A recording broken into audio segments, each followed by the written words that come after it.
नमस्कार मित्रांनो, मराठी नॉलेज या यूट्यूब चॅनलवरती तुमच्या सर्वांचं स्वागत आहे। आजच्या व्हिडिओमध्ये आपण पाहणार आहोत की महावितरण म्हणजेच महाराष्ट्र राज्य विद्युत वितरण कंपनी मर्यादित या ठिकाणी जे जाहिरात क्रमांक 6/2023 ही प्रसिद्ध करण्यात आलेली होती, ते आपण सर्वजण त्या परीक्षेची वाट पाहत होतो, म्हणजेच महावितरण विद्युत सहाय्यक या परीक्षेची वाट पाहत होतो।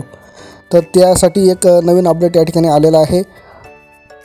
महाराष्ट्र राज्य विद्युत वितरण कंपनीमध्ये सरळ सेवा भरती अंतर्गत जे विद्युत सहाय्यकचे पद होतं, हे भरण्यासाठी 29/12/2023 रोजी कंपनीच्या संकेतस्थळावर जाहिरात जी आहे ती प्रसिद्ध करण्यात आलेली होती। त्यासाठी जी ऑनलाईन वस्तुनिष्ठ स्वरूपाची जी ऑनलाईन परीक्षा आहे, ती सर्वसाधारणपणे दिनांक 20 ते 22 मे 2025 या दरम्यान घेण्यात येईल असं या ठिकाणी सांगितलेलं आहे। त्याबद्दलचं हे अपडेट नवीन या ठिकाणी आलेलं आहे। याची उमेदवारांनी नोंद घ्यावी। परीक्षेचे सर्वसाधारण स्वरूप, वेळ, हॉल तिकीट इत्यादींचं जे मार्गदर्शन आहे ते लवकरच कंपनीच्या संकेतस्थळावर म्हणजेच www.mahadiscom.in या संकेतस्थळावर करण्यात येईल असं या ठिकाणी सांगितलेलं आहे। तुम्हाला जर हा व्हिडिओ माहितीपूर्ण वाटला असेल तर व्हिडिओला लाईक करा, जास्तीत जास्त विद्यार्थ्यांपर्यंत हा व्हिडिओ शेअर करा।